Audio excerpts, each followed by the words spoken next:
All right, hey everybody. Here on the USD yen, looking for a sell. We had this strong break to the downside, lots of volume. It held and then broke further below with a fairly decent push. Not as strong as this one, but pretty decent push. Definitely making lower lows. And then the volume on the pullback versus the volume of the break was less. Now it is relatively high on the pullback.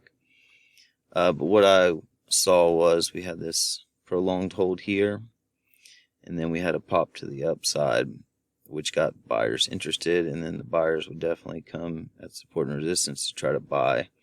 So I kind of wanted to see what they were going to have as far as the buys. It was a little low. I would have liked it to be a little bit higher. I was also watching CAD yen as a sister pair, similar things, strong break.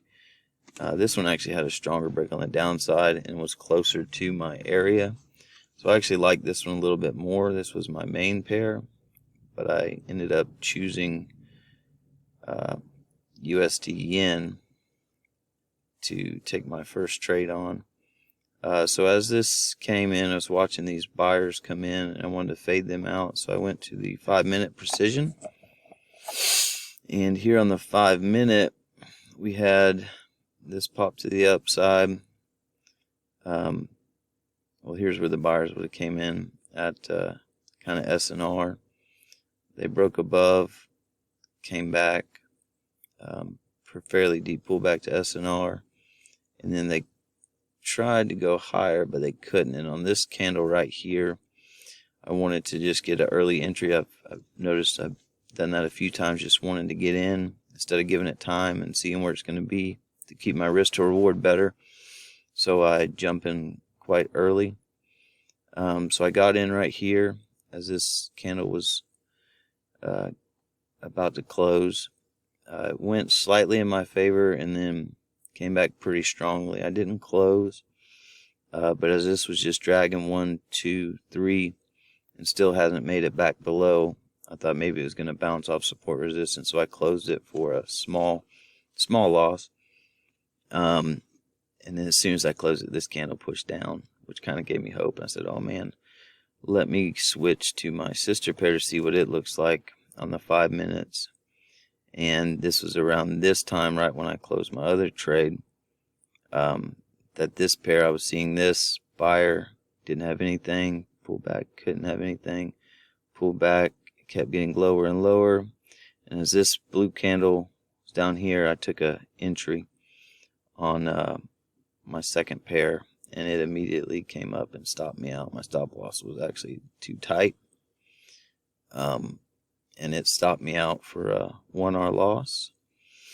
And then at that time, I was just watching it, holding tight, watching the sister pairs, and we had this strong move come in. I thought, okay, great, here's my sellers finally kicking back in. Now there was no volume, so at this candle close, I took another entry, and it did come back, give a test, which would have been a really good entry, and then it just slowly drug down. Slowly, let me hide this real quick.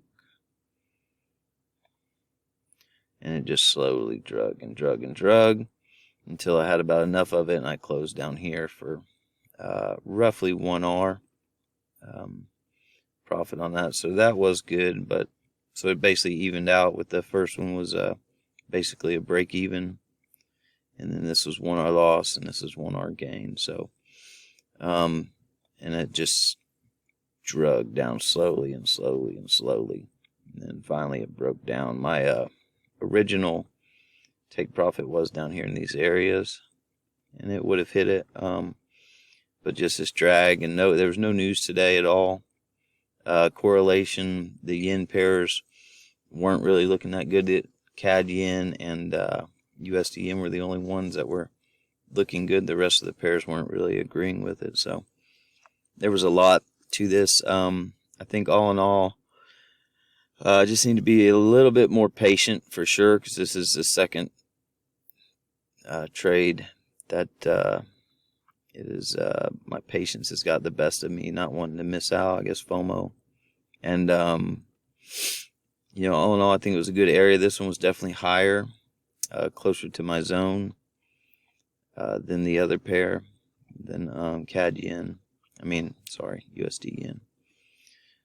So as you can see, it played out. Let's check USD yen too to see how it's played out. So USD yen hasn't played out as well as CAD yen. So that was my PA, and I appreciate it. Any feedback is awesome. And yeah, definitely some things to work on is my patience and just waiting, you know, sacrificing maybe a few of my risk to rewards, you know, to get a safer entry. I think I'm being way too aggressive. I need to push back a little bit on the conservative side. That's one thing I have trouble is when to be aggressive and when to be conservative. So this one, I think definitely with the lack of news, the lack of volume, hey, go for the more conservative side. So note to self. All right, thank you.